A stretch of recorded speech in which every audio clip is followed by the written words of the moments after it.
তোকে বানাইলাম আমি আল্লাহ। আল্লাহ বলেন গোলাম আমি আল্লাহর মতো জ্ঞানী কেউ নাই, আমি আল্লাহর মতো মালিক কেউ নাই। আজকে দুনিয়ার জমিনে তুমি তোমার মাকে মা বলে ডাক দিলে তোমার মায়ের কলিজা ঠান্ডা হয়। তোমার বাবাকে বাবা বলে ডাকলে তোমার বাবার কলিজা ঠান্ডা হয়। দাদাকে দাদা বলে ডাক দিলে তোমার দাদার কলিজা ঠান্ডা হয়। আল্লাহ বলে ও আব্দুর রহমান আব্দুর রহিম, তুই তোর মাকে মা বলে ডাকো কোনো বাধা নাই, তোর দাদাকে দাদা বলে ডাকো কোনো বাধা নাই। তবে তোর মা তোকে দুনিয়ার জমিনে বানাইতে পারে নাই, তোকে বানাইলাম আমি আল্লাহ। বান্দা ঘন্টার পর ঘন্টা অতিবাহিত হয়ে যায়, তো আমি আল্লাহকে একবার আল্লাহ বলে ডাকো না, আমি আল্লাহর কুদরতি কদমে সেজদা দাও না। অথচ আমি কত মায়া করে দয়া করে আমি আল্লাহ তোর সুন্দর চেহারাটাকে বানাইলাম, এত সুন্দর একটা অবয়ব দান করলাম। দুনিয়ার কোনো মাখলুকের সাথে তোমার অন্য কোনো মাখলুকের মিল নাই। গরু নুয়া নুয়া সবসময় হাঁটে, কিন্তু তুমি আশরাফুল মাখলুকাত মানুষ, তোমাকে নুয়া নুয়া হাঁটতে হয় না, মুরগির মতো নুয়া নুয়া তোমাকে হাঁটতে হয় না। এত সুন্দর মানুষ আমি আল্লাহ বানাইলাম, ঘন্টার পর ঘন্টা চলে যায়, মাসের পর মাস চলে যায়, আমি মালিককে তুই মালিক বলে ডাকো না, আমি রবকে, আমি যে এমন একজন রব আছি এটা তুমি স্বীকার করো না। এরে গোলাম দরদ ভরা কণ্ঠ নিয়া একবার যদি আমি আল্লাহকে আল্লাহ বলে ডাক দিতি, আমি আল্লাহর কুদরতি অন্তর ঠান্ডা হয়ে যাইত। সুবহানাল্লাহ। আল্লাহ আল্লাহ क्या मुबारक नाम है, अल्लाह अल्लाह आशिकों का काम है, अल्लाह अल्लाह तू मेरा सत्तार है, अल्लाह अल्लाह तू मेरा रहमान है। या इलाही मुझसे मुझको दूर कर, ताकि देखो मुझ में तुझको एक नजर। এর নবীর উম্মতের দল, আল্লাহ বলেন বান্দা দুনিয়ার জমিনে আমি তোমাদেরকে এমনি এমনি বানাই নাই, আমি আল্লাহ তোমাদেরকে কেন বানাইলাম জানো? আল্লাযী খালাকাল মাউতা ওয়াল হায়াতা লিয়াবলুয়াকুম আইয়ুকুম আহসানু আমালা। আমি আল্লাহ মানুষের হায়াত দান করলাম, মৌত দান করলাম একমাত্র পরীক্ষা করার জন্য। কিসের পরীক্ষা? কিসের পরীক্ষা? আল্লাহ বলেন আহসানু আমালা, কে কত ভালো আমল আমি আল্লাহর দরবারে নিয়ে আসতে পারো, কে কত উত্তম সুন্দর আমল নিয়ে আমি আল্লাহর দরবারে আসতে পারো। আউলা জাউলা আমলের আল্লাহর কাছে কোনো দাম নাই। মসজিদে নামাজ পড়েন, মনটা আপনার ব্যবসার মধ্যে দৌড়ায়, এমন নামাজের আল্লাহর কাছে দাম নাই। মসজিদে নামাজ পড়ে বিভিন্ন সংসারের হিসাব মিলায়, নামাজ পড়ে মসজিদে কার থেকে কত টাকা পাবে এই সমস্ত আজে বাজে মন্তব্য বেখেয়াল বশত নামাজের মধ্যে এমন অবস্থা হয় কি হয় না?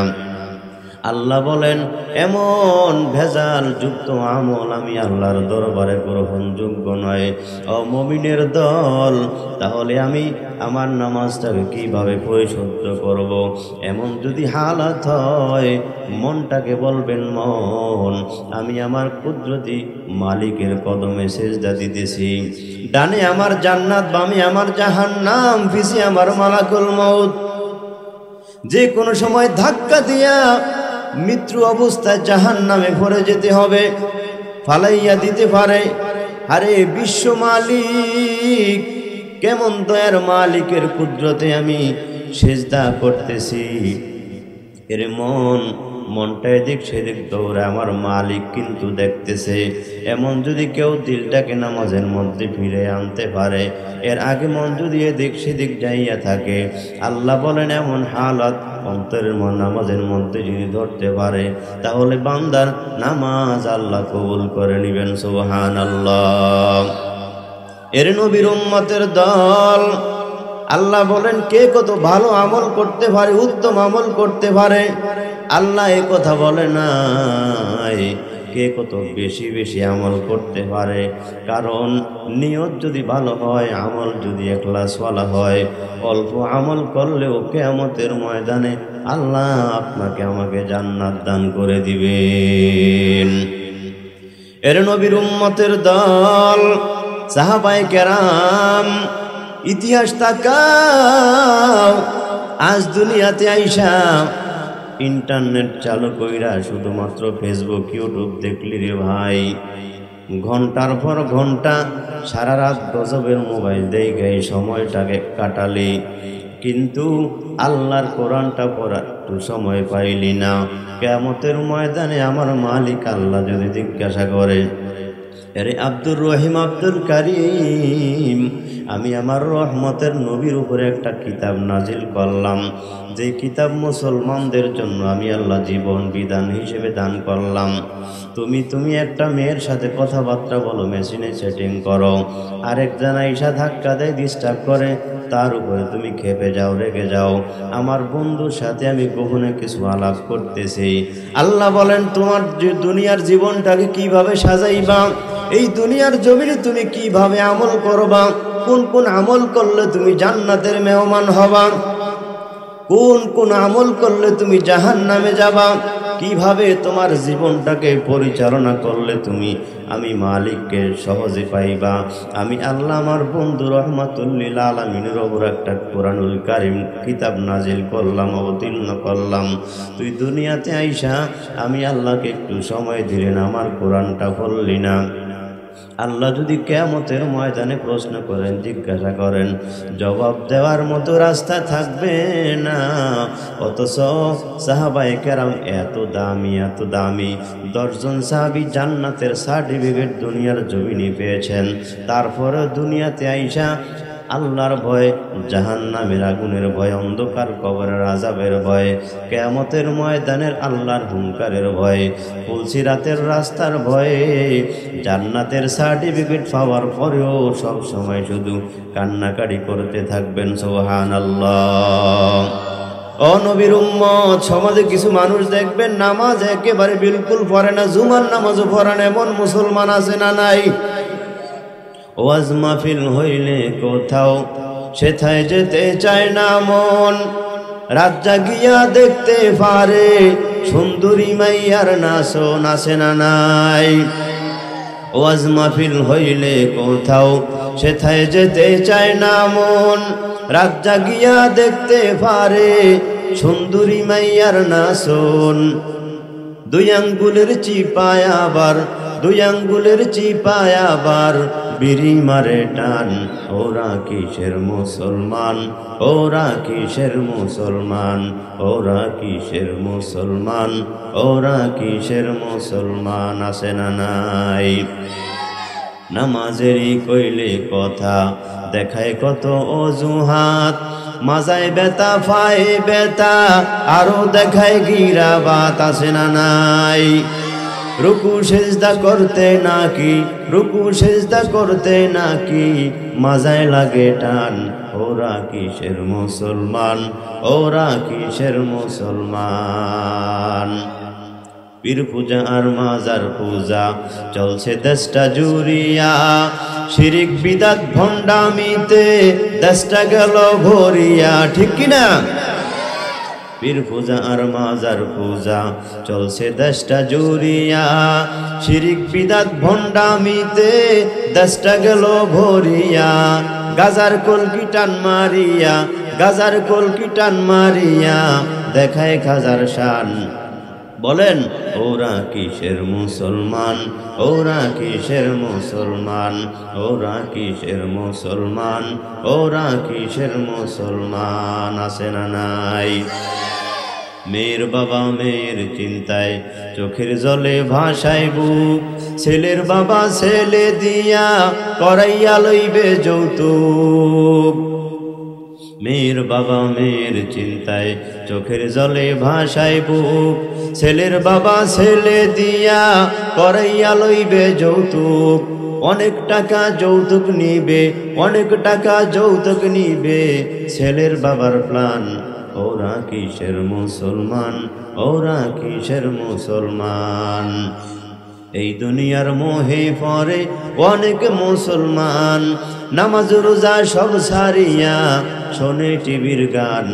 ওরা কিসের মুসলমান, ওরা কিসের মুসলমান।